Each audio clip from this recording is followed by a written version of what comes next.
meus amores! E aí, como vocês estão? Então, vamos continuar o nosso assunto, né, sobre os termos que se associam ao verbo. Ah, Érica, então a gente vai continuar falando de complemento verbal? Não, já falamos de complemento verbal, que são os objetos diretos e indiretos, né?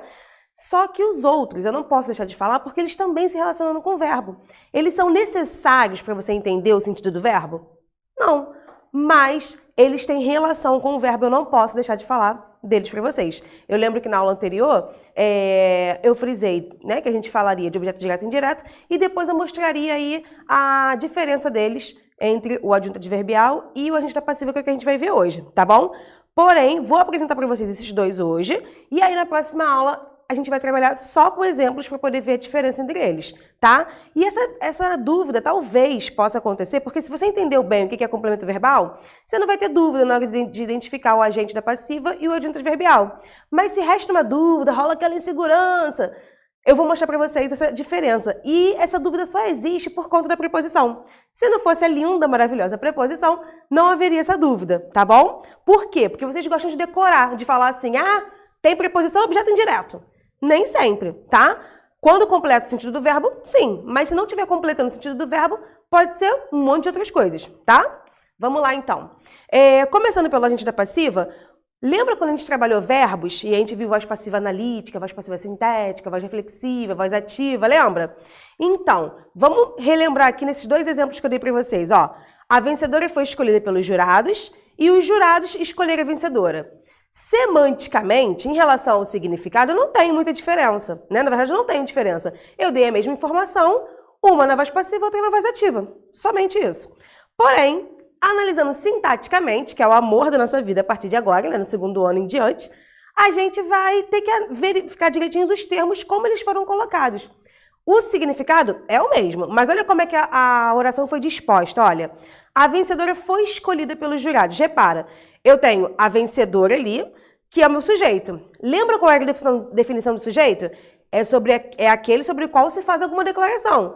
Não necessariamente ele vai realizar uma ação. Nesse caso aí, a vencedora, ó, que é o sujeito, está recebendo a ação de ter sido escolhida, né? O verbo está na forma passiva. Como que é essa forma passiva? A forma de locução verbal. E eu tenho ali, ó, pelos jurados. Pelos jurados foi quem fez a ação, lembra? Então, a gente chama de agente da passiva. Porque se o meu sujeito, que deveria fazer alguma coisa, não está fazendo, alguém vai fazer, né? E aí, quem é que está fazendo? O agente da passiva. Repara que, comumente, ele vai vir precedido pela preposição por ou de. E aí, por pode se juntar com ele ou ela, né? Pelo, pelas, tá? Fiquem atentos a isso. Mas, comumente, normalmente vai ser a preposição de ou por. E aí as variações de por, tá bom? Olha a forma ativa como é que fica, ó. Os jurados escolheram. Repara que o meu agente da passiva virou sujeito, viu? Sujeito agente, aquele que está fazendo a ação verbal. A forma verbal ficou num único verbo conjugado e aí a vencedora, que era o meu agente da passiva, virou objeto direto. Por quê? Porque quem escolhe alguém ou alguma coisa. O que foi escolhido aí? A vencedora.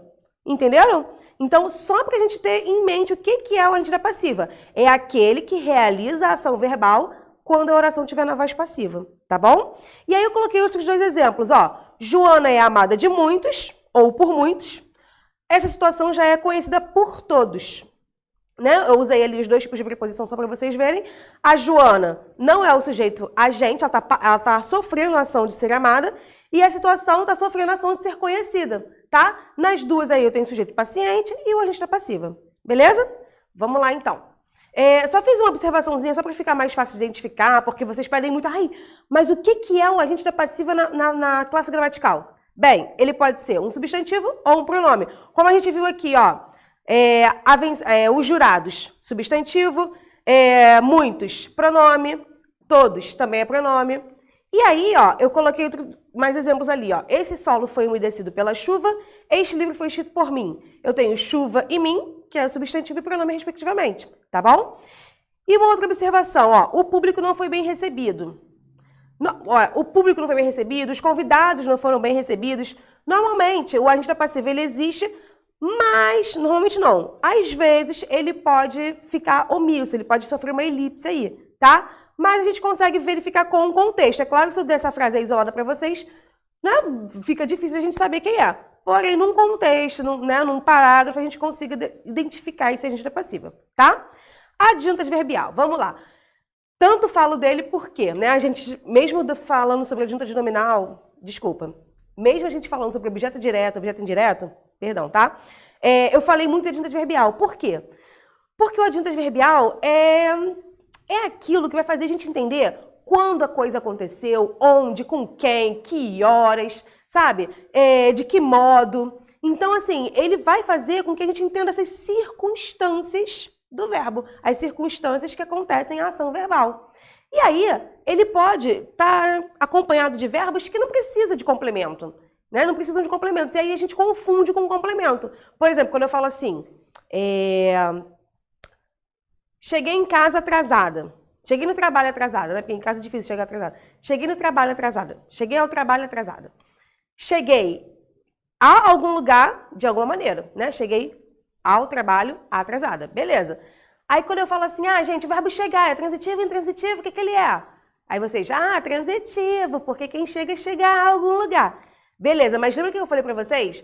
O complemento verbal, o objeto direto, o objeto indireto, ele só vai existir quando responder as perguntas de o que ou do que, né? Por exemplo, cheguei o quê?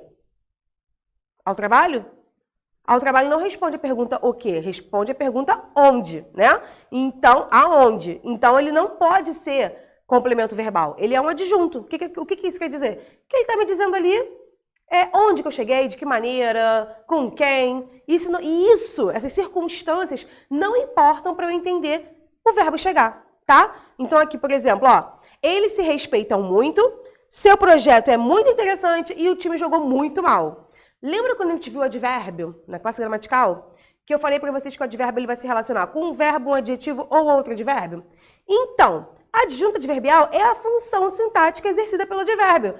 O advérbio, na oração, é o quê? Um adjunto adverbial. De quê? De modo, de companhia, de lugar, de assunto, de concessão, de conformidade. As mesmas classificações de advérbio, tá?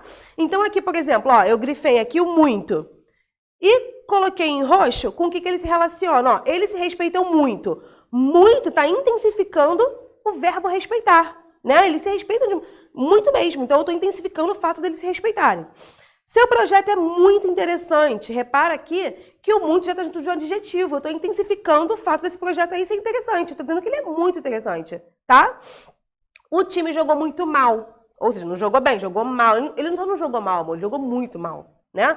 Então, eu estou intensificando a maneira como ele jogou. Reparem aí que mal com L é advérbio, né? Não mal com U é que é o adjetivo, tá bom? Então, aqui, o mesmo advérbio, ele está intensificando classes gramaticais diferentes. Um verbo, um adjetivo e outro advérbio, tá? Então, é assim que o adjunto adverbial vai trabalhar. Ele vai aparecer só assim? Não, ele pode aparecer com uma locução adverbial, ele pode aparecer através de uma oração inteira, mas a gente vai ver com calma, tá? Por exemplo, amanhã voltarei de bicicleta àquela velha praça. Tudo que eu coloquei aí destacado é advérbio. Amanhã dá a ideia de tempo. De bicicleta é como, né? O meio, como eu voltei.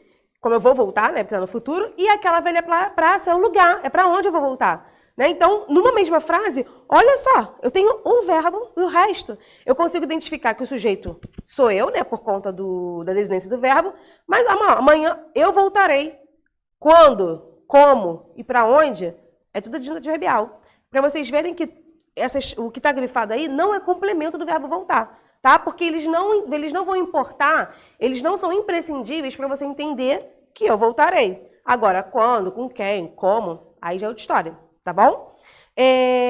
Eu também posso ter, como eu botei aqui, né, uma locução adverbial, o balão caiu no mar. Não é uma palavra só, tá vendo? É no lugar, no mar. Posso usar de outras maneiras? Posso. Aquela velha praça, do primeiro exemplo lá em cima. A mesma coisa, aquela velha praça, é uma locução, né? Indica o lugar. O núcleo é praça. Mas eu quis dizer, aquela velha praça. Beleza? É o lugar, não mudou o fato de ser adjunto adverbial. Desculpa. E aí aqui, em 1, 2 e 3, eu coloquei para vocês como que eles podem... como que o adjunto adverbial pode ser expresso, tá? Ele pode ser expresso por um advérbio, como eu falei para vocês. O advérbio sempre vai ser um adjunto adverbial. Pode ser uma locução adverbial, que é o advérbio junto com uma palavra, geralmente uma preposição, às vezes um adjetivo. ou uma oração inteira. Se o balão pegar fogo, avise-me. Eu esqueci de grifar, desculpa. Mas se o balão pegar fogo, está expressando o quê? Uma condição de você me avisar. Você vai me avisar quando? Vai me avisar se acontecer o quê? Se o balão pegar fogo, aí você vai me avisar. É a condição de você me avisar. Se ele não pegar fogo, não precisa avisar. Na verdade, não devia nem estar soltando, né? Mas tudo bem. Se o balão pegar fogo, é uma oração inteira, porque eu tenho verbo. E essa oração inteira expressa uma circunstância de condição, tá bom? E aí, eu coloquei aqui para vocês que às vezes o adjunto adverbial de modo, aquele que termina com mente, né, comumente, certamente não quer afirmação, mas como está aqui, calorosamente, esses adjuntos adverbiais que terminam em mente, a gente classifica como de modo. Mas em alguns casos ele pode ser confundido com de intensidade. E aí, só o contexto vai poder revelar para a gente se ele é de intensidade ou de modo. Por exemplo, ó, entreguei-me calorosamente àquela causa. Né? Eu me dei de coração, de corpo e alma. Então, eu posso dizer que esse calorosamente é a maneira como eu me entreguei? Ou esse calorosamente aí está se referindo a como eu me entreguei? Entende? É como eu me entreguei ou está intensificando o fato de eu ter feito a entrega? Entende? Então, só o contexto vai poder falar pra gente. Pode ser de modo ou de intensidade, tá? E aí, a classificação dos adjuntos adverbiais vão ser as mesmas do advérbio. Modo, tempo, lugar, negação. Não vou colocar todas aqui, porque senão o slide vai ficar imenso, mas eu posso mandar para vocês sim. Mas repara como numa mesma oração eu posso ter diversos adjuntos adverbiais. Ó, talvez eles não saibam que nas próximas férias terão de ir de ônibus à praia. Crise, né? Porém, acontece. Olha só, talvez, de dúvida, não, de negação. Nas próximas férias, quando? Né? Quando é que eu vou ter que andar de ônibus? Nas próximas férias. Para onde? A praia. Como? Né? Qual meio? De ônibus. Então, eu tenho 5 adjuntos adverbiais aí numa mesma oração. Olha de baixo. O casal certamente, de afirmação, pretendia se hospedar com os filhos, companhia, em um pequeno hotel rural. Lugar, tá? Repara, em um pequeno hotel rural, tá vendo? Não é uma palavrinha só. Eu tenho uma locução. Essa é a diferença de locução para locução adverbial para advérbio, tá bom?